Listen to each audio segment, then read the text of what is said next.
నమస్తే, welcome to big cinema. ఒకప్పుడు Indian సినిమాలో బాలీవుడ్దే రాజ్యం. వాళ్ళెంత చెప్తే అంత. కానీ కొన్నేళ్లుగా సీన్ మారుతుంది. ఇండియన్ సినిమాని రూల్ చేసిన నార్త్ బెల్ట్ డామినేషన్ ఇప్పుడు సౌత్ హ్యాండ్స్ లోకి వచ్చేస్తున్నట్లే కనిపిస్తుంది. ఇప్పటికే ప్రభాస్ తో వరుస సినిమాలని లైనప్ లో పెడుతున్న హోంబలే ఫిల్మ్స్ లేటెస్ట్ గా బాలీవుడ్ గ్రీక్ గాడ్ తో సినిమా అనౌన్స్ చేయడంతో ఇక మనం నెంబర్ 1 అయ్యే రోజు ఇంకెంతో దూరం లేదంటూ మురిసిపోతున్నారు సౌత్ ఫిల్మీ ఫ్యాన్స్. ఇప్పటిదాకా ఒక లెక్క, ఇప్పటి నుంచి ఒక లెక్క అంటున్నాయి సౌత్ ప్రొడక్షన్ హౌసెస్. ఎన్ని రోజులు మీ హవా నడిచింది, ఇక మేము మొదలెడతామంటూ వరుస క్రేజీ ఫిలిమ్స్ ని ప్లాన్ చేస్తున్నారు మన సౌత్ మూవీ మేకర్స్. మొన్నటికి మొన్న సన్నీ డియోల్ జాట్తో మైత్రి మేకర్స్ సత్తా చాటిన సంగతి తెలిసిందే. ఇక ఇప్పటికే సౌత్ లో భారీ ఫిలిమ్స్ అయిన కేజీఎఫ్ సిరీస్, సలార్, కాంతారాని ప్రొడ్యూస్ చేసిన హోంబలే ఫిల్మ్స్ లేటెస్ట్ గా ప్రభాస్ తో 3 సినిమాలకి సైన్ చేసిన విషయం మరొక ముందే మరో క్రేజీ కాంబోని సెట్ చేసే పనిలో పడింది. ఇప్పటికే కాంతారా చాప్టర్ 1, ఎన్టీఆర్ డ్రాగన్ తో బిజీగా ఉన్న హోంబలే ఫిల్మ్స్ ఇప్పుడు ఏకంగా బాలీవుడ్ గ్రీక్ గాడ్ అయిన హృతిక్ తో సినిమా అనౌన్స్ చేయడంతో ఒక్కసారిగా Hombale films talk of the industry అయిపోయింది. ఎందుకంటే పెద్ద సినిమాలే చేస్తున్నప్పటికీ అవన్నీ సౌత్ హీరోల మూవీస్ అవడంతో సౌత్ కి పరిమితం అనుకున్న హోంబలే ఫిల్మ్స్ బాలీవుడ్ స్టార్ హీరోతో సినిమా అనౌన్స్ చేసి బాలీవుడ్ ఫిల్మ్ మేకర్స్ కి గట్టి వార్నింగే ఇచ్చింది. అయితే హృతిక్ తో సినిమా చేస్తున్నామని అనౌన్స్ చేసిన హోంబలే ఫిల్మ్స్ ఎవరి దర్శకత్వంలో అని చెప్పకపోవడం గమనార్హం. ఏదేమైనా హిందీ స్టార్స్ తో సినిమా అంటే అక్కడి బ్యానర్స్ తో టైఅప్ అయ్యే మేకర్స్ కి భిన్నంగా ఇలా సింగిల్ గా సినిమా అనౌన్స్ చేయడం మెచ్చుకోదగ్గ విషయమే. అయితే సౌత్ అంటేనే విషం చిమ్మే బాలీవుడ్ ఇప్పుడు హోంబలే ఫిల్మ్స్ ఎంట్రీని ఎలా ట్రీట్ చేస్తుందో చూడాలి మరి. మహేష్ తర్వాతి సినిమా ఏమై ఉంటుంది? చరణ్ నెక్స్ట్ ఎవరితో జత కట్టనున్నాడు? ఊహించినట్టుగానే కాంబోలు సెట్ అవుతున్నాయా, లేక మరొకరు ఈ స్థానాన్ని కబ్జా చేస్తున్నారా? అసలు నెక్స్ట్ సినీ లైనప్ పై ఈ హీరోల స్ట్రాటజీ ఏంటి? మహేష్ చరణ్ల సినీ లైనప్ పై సోషల్ మీడియాలో గ్యాప్ లేకుండా గాసిప్స్ చక్కర్లు కొడుతూనే ఉన్నాయి. పెద్ది తర్వాత చరణ్ చేసేది సుక్కుతో కాదు, బాలీవుడ్ లో కిల్ అని సూపర్ హిట్ యాక్షన్ సినిమా తీసిన నిఖిల్ నగేష్ భట్ దర్శకత్వంలో నటిస్తాడని వినిపించగా తాజాగా సుక్కు కన్ఫర్మేషన్ ఇవ్వడంతో ఫ్యాన్స్ ఓ క్లారిటీకి వచ్చారు. అయితే తాజాగా త్రివిక్రమ్, వెంకీ కాంబోలో రాబోతున్న ఆనందరావు అనే సినిమాలో చరణ్ గెస్ట్ అపియరెన్స్ ఇవ్వబోతున్నాడన్న వార్త రాగా ఇప్పుడు ఏకంగా సుక్కు సినిమా తర్వాత చరణ్ గురూజీ దర్శకత్వంలో ఓ సినిమా చేయబోతున్నాడన్న వార్త ఫిల్మ్ సర్కిల్స్ లో చక్కర్లు కొడుతోంది. అయితే చరణ్ బ్యాక్ టు బ్యాక్ సినిమాలు త్రివిక్రమ్ కాంబోలోనే ఉండబోతున్నాయన్నమాట. అయితే ఎప్పుడూ చేసినట్టుగానే త్రివిక్రమ్ ఈ సినిమాని హాసిని హారికతో కాకుండా చేయడం ఇక్కడ గమనార్హం. ఇక మహేష్ విషయానికొస్తే ప్రస్తుతం SSMB 29 సినిమాలో బిజీగా ఉన్న ఈ సూపర్ స్టార్ ఈ సినిమా తర్వాత సందీప్ రెడ్డి వంగా సినిమా చేయబోతున్నాడన్న వార్తలు గట్టిగానే చక్కర్లు కొట్టాయి. ఇక గతంలోనే షుగర్ అనే స్టోరీని సందీప్ మహేష్ కి వినిపించిన సంగతి తెలిసిందే. ఇక ఇదిలా ఉంటే పెద్ది తర్వాత బుచ్చిబాబు మహేష్ తో సినిమా చేయనున్నాడనే వార్తల్ని మర్చిపోక ముందే సుక్కు బుచ్చి స్థానాన్ని భర్తీ చేసే అవకాశం ఉందన్న కామెంట్స్ వినిపిస్తున్నాయి. ఏది ఏమైనా ఈ కాంబోలు సెట్ అవ్వాలి అంటే మినిమం 2 ఏళ్లు పట్టే ఛాన్స్ ఉండడంతో ఎవరి మూడ్ ఎలా మారి ఎవరితో సెట్ అవుతుందో కాలమే చూడాలి. బాలీవుడ్ లో ఇప్పుడు మాటల తూటాలు పేలుతున్నట్లే కనిపిస్తుంది. నిన్నటికి నిన్న సందీప్ స్టోరీ లీక్ చేశారని దీపికపై ఇండైరెక్ట్ గా ఫైర్ అవ్వగా ఇప్పుడు దీపిక ఇండైరెక్ట్ గా చేసిన కామెంట్స్ సందీప్ ని టార్గెట్ చేసింది అన్న కామెంట్స్ వినిపిస్తున్నాయి. ఇంతకీ ఈ బాలీవుడ్ పామ చేసిన ఆ కామెంట్స్ ఏంటో మనము చూసేద్దాం. ప్రస్తుతం మీడియాలో తెగ హైలైట్ అవుతున్న ముద్దుగుమ్మ ఎవరైనా ఉన్నారా అంటే టక్కున దీపికా పదుకునే పేరే వినిపిస్తోంది. ప్రభాస్ హీరోగా సందీప్ వంగా దర్శకత్వంలో స్పిరిట్ అనే సినిమా తీస్తున్న సంగతి తెలిసిందే. ఇందులో హీరోయిన్ గా తొలుత దీపికనే అనుకున్నప్పటికీ దీపిక గొంతెమ్మ కోరికల్ని భరించలేక చివరి నిమిషంలో తృప్తి డిమ్రిని తీసుకున్నారని టాక్ సోషల్ మీడియాలో గట్టిగా చక్కర్లు కొడుతోంది. అయితే అదే సమయంలో సినిమాలో బోల్డ్ సీన్స్ బాగా ఉన్నాయనే టాక్ నెట్టింట వైరల్ కాగా తన సినిమా స్టోరీని లీక్ చేస్తున్నారని డర్టీ PR గేమ్స్ అని సందీప్ ఓ ట్వీట్ తో రెచ్చిపోయాడు. సందీప్ టార్గెట్ దీపికనే అన్న కామెంట్స్ కూడా వినిపించాయి. ఇక తాజాగా ఓ ఫ్యాషన్ షోలో పాల్గొన్న దీపికా పదుకునే మీడియాతో మాట్లాడుతూ జీవితంలో బ్యాలెన్స్డ్ గా ఉండాలంటే నిజాయితీ ముఖ్యం. నేను దానికే ప్రాధాన్యం ఇస్తాను. కష్టమైన పరిస్థితులు ఎదురైనప్పుడు నా మనసు చెప్పిందే వింటాను. తర్వాతే నిర్ణయాలు తీసుకుంటాను. ఎలాంటి పరిస్థితులైనా ఎదుర్కొంటాను అంటూ కామెంట్స్ చేయటం, అది కూడా సందీప్ చేసిన పోస్టు తర్వాతే చేయడంతో దీపిక సందీప్ టార్గెట్గానే ఈ కామెంట్స్ చేసిందని చెవులు కొనుక్కుంటున్నారు నెటిజన్స్.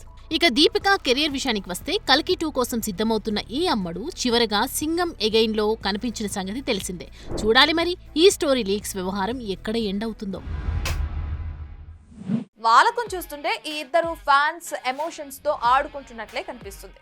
అవును వస్తామంటూ ఇప్పుడు వస్తామంటూ ఇప్పటికే డేట్స్ అనౌన్స్ చేసిన ఈ ఇద్దరు స్టార్స్ తమ సినిమాల నుండి ఇప్పుడు కనీసం అప్డేట్ కూడా వదలట్లేదు. మరి దీంతో తమ హీరోల సినిమాలతో సందడి చేద్దామనుకున్న ఫ్యాన్స్ ఇప్పుడు డీలా పడే పరిస్థితి.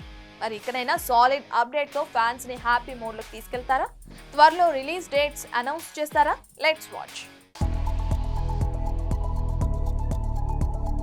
పెద్ద సినిమాలు వస్తామన్న సమయానికి రాకపోవడం సహజమే. కానీ ఇలా డేట్స్ చెప్పినా మరీ ఇన్నిసార్లు మార్చుకోవడమే ఫ్యాన్స్ కి మింగుడు పడ్డం లేదు. ముఖ్యంగా ప్రభాస్, చిరు సినిమాలైన రాజాసాబ్, విశ్వంభర సినిమాల కోసం అభిమానులు కళ్లు కాయలు కాసేలా ఎదురు చూడాల్సిన పరిస్థితి. ముఖ్యంగా రాజాసాబ్ విషయానికొస్తే సినిమా మొదలై 2 ఏళ్లు గడుస్తున్నా ఇప్పటికే ప్రభాస్ బర్త్డే రోజున వదిలే గ్లిమ్స్ తప్పించి మరో అప్డేట్ ఇవ్వలేకపోయాడు డార్లింగ్. అయితే ఈ మధ్య ఇటలీ నుండి రిటర్న్ అయిన ప్రభాస్ ప్రస్తుతం డబ్బింగ్ పనుల్లో ఉన్నాడని, త్వరలోనే ఈ సినిమా నుండి సాలిడ్ టీజర్ రానుందన్న వార్తలతో కాస్త కూల్ అవుతున్నారు డార్లింగ్ ఫ్యాన్స్. ఇక సినిమా రిలీజ్ విషయానికొస్తే సెప్టెంబర్, అక్టోబర్, డిసెంబర్, జనవరిలో 4 డేట్లని మేకర్స్ ఫైనల్ చేశారని, వీటిలో పుష్ప వచ్చిన డిసెంబర్ 5న సినిమా రిలీజ్ చేస్తే ఎలా ఉంటుందన్న ఆలోచన చేస్తున్నట్లు సమాచారం. ఒకవేళ ఇది మిస్ అయితే డార్లింగ్ సంక్రాంతికి వచ్చినా ఆశ్చర్యపోనక్కర్లేదు. ఇక మెగాస్టార్ విశ్వంభర విషయానికొస్తే పొంగల్ బరిలో దిగుతానని చెప్పి తనయుడు చరణ్ కోసం వెనక్కి వెళ్లిపోయిన సంగతి తెలిసిందే. ఇక ఫ్యాన్స్ గోల భరించలేక మొన్న మధ్య రామ రామ అంటూ ఓ సాంగ్ వదిలి మమా అనిపించాడు. సాలిడ్ అప్డేట్స్ ఏదీ వదలలేకపోయాడు. దీని తర్వాత మొదలైన మెగా 157 రిలీజ్ డేట్ అనౌన్స్ చేసి ప్రమోషన్స్ తో పిచ్చెక్కిస్తుంటే విశ్వంభర మాత్రం ఇంకా పోస్ట్ ప్రొడక్షన్ పూర్తి చేసుకోలేక ఆపసోపాలు పడుతోంది. గతంలో వదిలిన టీజర్ నెగటివ్ రెస్పాన్స్ మూటగట్టుకోవడంతో రిపేర్లు చేసుకొస్తామని వెనక్కి వెళ్లిన సినిమా ఇకనైనా స్పీడ్ పెంచుకుని ప్రమోషన్స్ లో జోరు చూపించాలని, త్వరగా రిలీజ్ డేట్ వదిలి తమని హ్యాపీ మూడ్ లోకి తీసుకువెళ్లాలని ఆశపడుతున్నారు మూవీ లవర్స్. చూడాలి మరి ఇకనైనా ఫ్యాన్స్ ఆశల్ని ఈ హీరోలు నెరవేరుస్తారో లేదో. ఎట్టకేలకి తెలంగాణ ప్రభుత్వం సినిమా అవార్డ్స్ ప్రకటించింది. నంది అవార్డుల స్థానంలో గద్దర్ అవార్డ్స్ ని అందిస్తామని ప్రభుత్వం ప్రకటించగా, తాజాగా అవార్డ్స్ దక్కిన సినిమాలివే అంటూ జాబితాని వదిలింది జ్యూరీ కమిటీ. మరి ఏ సినిమాకి ఏ అవార్డులు వచ్చాయో, ఏ అవార్డుల పంట పండిందో మనము చూసేద్దాం. Best comedian Sri Satya and Sri Vennela Kishore. అంటే ఇక్కడ ఇద్దరు బాగా యాక్ట్ చేశారు కాబట్టి జ్యూరీ అంతా ఇద్దరికి ఇవ్వాలని డిసైడ్ చేసి ఈ బెస్ట్ కమేడియన్ వాళ్ళిద్దరూ షేర్ చేసుకుంటారు. Sri Satya and Sri Vennela Kishore for Mathu Vadalara 2. Best screenplay writer Sri Venky Atluri for Lucky Bhaskar. Best lyricist Sri Chandrabose for Raju Yadav. Best cinematographer Sri Vishwanath Reddy for Gaami. Best Editor Sri Naveen Noli for Lucky Bhaskar. Best Audiographer Sri Arvind Menon for Gami. Best Choreographer Sri Ganesh Acharya for Devra. Best Art Director Sri Adnitin Dihani Chowdhury for Kalki. Best Action Choreographer Sri K. Chandrasekhar Rathod for Gangster. Best Makeup Artist Sri Nalla Srinu for Razakar.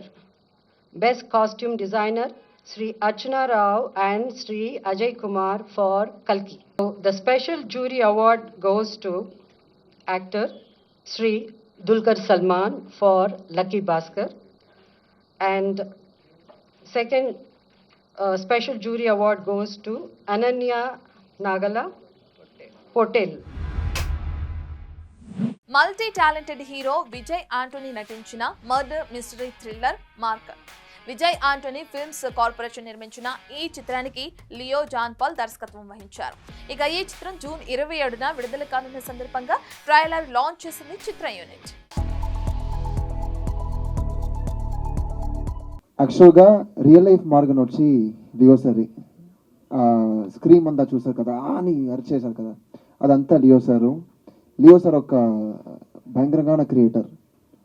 And ఆయన ఒక జోన్లో వెళ్తే ఆ zone నుంచి అక్కడ తీసుకెళ్ళడం భయంకరమైన కష్టమైన విషయం.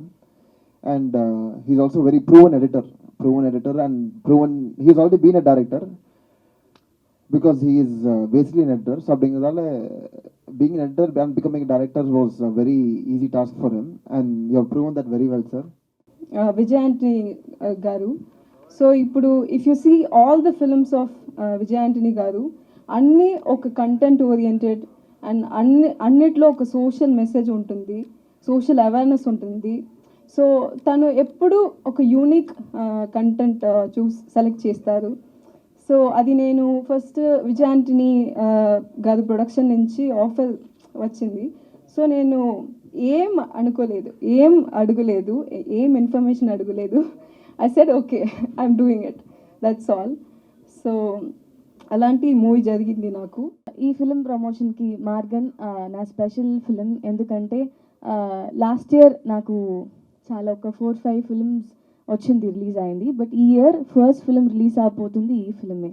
సో నాకు చాలా స్పెషల్. మన సినిమాలో అందరికీ ఒక పాయింట్, ఒక్క మాట చాలా ఇంపార్టెంట్. ఏంటంటే ఎంత ప్యాషన్ ఉన్నా సరే, ఎంతైనా సరే మనకి పేషెన్స్ చాలా ఇంపార్టెంట్ అని నాకు సినిమా నేర్పించింది. సో ఆ పేషెన్స్తో వెయిట్ చేసి ఈ ఫిలిం నాకు దొరికింది. నాకు చాలా చాలా హ్యాపీగా ఉంది.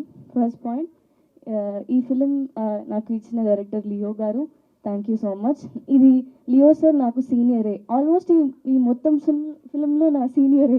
లియో సార్ కూడా అండ్ విజయ్ సార్ కూడా నా లాలో కాలేజ్ సీనియరే. సో అందరూ నుంగంబాకం కాలేజ్లో ఈ టెక్నీషియన్స్, అవును చాలామంది టెక్నీషియన్స్ ఈ ఫిలింలో నా సీనియర్స్. సో అది ఒక మంచి విషయం. So I am really excited to work in this movie with Leo John Paul. I know him for more than 5 years. No, we started. He is a wonderful technician and leading directors in Tamil industry. First movie is from Leo John Paul only. He had from Pizza, Pizza. Oh, he had edited a movie called Pizza in Tamil, which is a big hit in Telugu movie. And he's a wonderful technician. And when he narrated me the story, the narration itself got me very much engaged in that thing.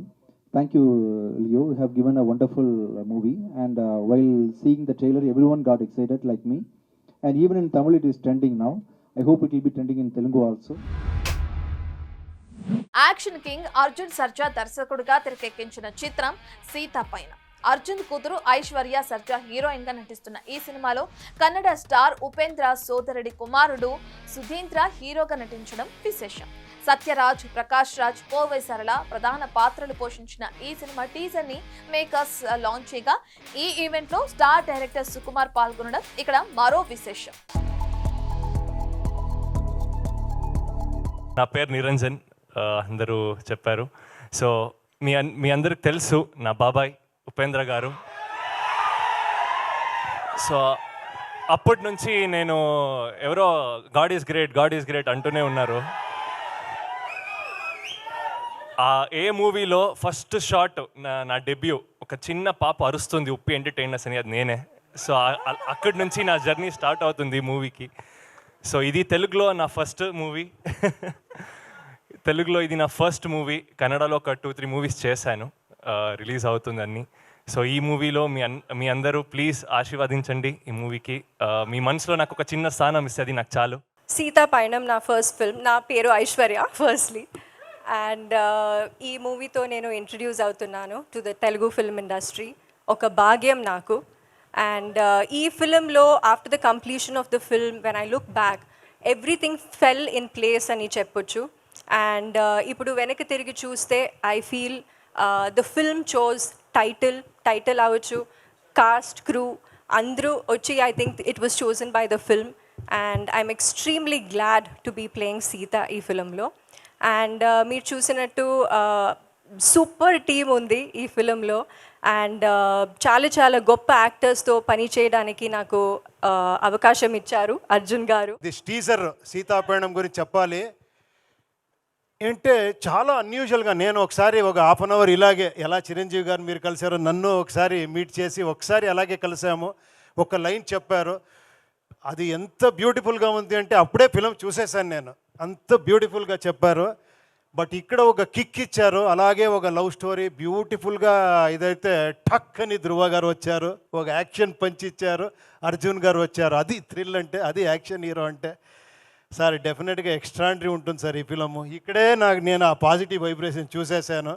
డెఫినెట్గా ఈ film చాలా పెద్ద hit అవుతుంది అని కోరుకుంటాను. And మీరిద్దరూ చాలా బాగా కనబడుతూ ఉన్నారు, పేరు బ్యూటిఫుల్గా ఉంది. పెహల్గామ్ అటాక్ సందర్భంగా భారత ప్రభుత్వం ఆపరేషన్ సింధూర్ని ప్రారంభించిన సంగతి తెలిసిందే. ఇప్పుడు దీన్నే ఇన్స్పిరేషన్ గా తీసుకుని లక్ష్మణ్ పూడి తన దేశభక్తిని ఓ పాట రూపంలో తెరకెక్కించారు. ఇక ఈ పాటకు ప్రసాద్ లిరిక్స్ రాయగా ఉమాశంకర్ కొరియోగ్రఫీ చేశారు. తాజాగా ఈ సాంగ్ ని లాంచ్ చేయగా ఈ ఈవెంట్ లో జేడి లక్ష్మీనారాయణ, ఆలీ, మేజర్ ఒబేరాయ్ వంటి ప్రముఖులు పాల్గొనడం విశేషం. ఈరోజు ఒక చక్కని కార్యక్రమంతో ఆపరేషన్ సింధూర్ పార్శ్వభూమిలో మిత్రులు లక్ష్మణ్ గారు ఈరోజు భారతదేశం యొక్క సైన్యాన్ని గురించి, సైనికుల గురించి, వారి యొక్క త్యాగాల గురించి ఒక చక్కని పాటను, ఆ తర్వాత అభినయంతో ఆయన అనేక విషయాలని, భారతదేశం పట్ల అభిమానాన్ని, భారతదేశం యొక్క రక్షణ బలగాలు ఏవైతే ఉన్నాయో వారందరి మీద కూడా మనందరికీ గౌరవం కలిగే విధంగా ఒక చక్కని పాటను ఈరోజు ఒక వీడియో రూపంలో తీసుకురావడం వారిని అభినందిస్తున్నాను. గతంలో ఆపరేషన్ సింధూర్లో చాలా న్యూస్ ఛానల్స్ నన్ను అప్రోచ్ అయ్యాయి. నేను ఆపరేషన్ సింధూర్ గురించి మాట్లాడుతున్నప్పుడు పబ్లిక్ నేను మాట్లాడిన నిజాల్ని విని నన్ను చాలా బాగా యాక్సెప్ట్ చేశారు. చాలామంది నేను స్టేజ్కి వస్తున్నప్పుడు కూడా చెప్పారు, సార్ మేము వీడియోస్ చూస్తాము, మీరు ఈ వీడియోస్ కంటిన్యూ చేయండి అని చెప్పి. సో ఖచ్చితంగా నేను కంటిన్యూ చేస్తాను. సాంగ్ చాలా బాగా వచ్చింది సార్. లక్ష్మణ్ సార్, నేను యాక్చువల్లీ సర్ప్రైజ్ అయ్యాను సార్ ఆర్మీ డ్రెస్ వేసుకున్నారు, పాట పాడారు, వీడియోలో ఉన్నారు, సరే అన్నీ చేసేసుకున్నారు. అవకాశం దొరికితే సార్ బార్డర్ కూడా వెళ్ళిపోతారేమో అనిపిస్తుంది నాకైతే. సార్ అవకాశం వస్తే మనం అందరం వెళ్దాం సార్. మనం అందరం ఈ భరతమాత బిడ్డలము, మనం అందరం చాణక్య పుత్రులము. సో మనల్ని ఢీగొట్టే ఆర్మీ ఈ ప్రపంచంలోనే లేదు. మనం జనరలీ అనుకుంటాము చైనాతో మనకి భయం ఉంది అనేసి. మీరు నన్ను నమ్మొచ్చు, చైనాతో మనకి రూపాయిలో 10 పైసలు కూడా భయపడాల్సిన అవసరం లేదు. ఇవి ఇవాల్టి movie updates. Keep watching Big TV.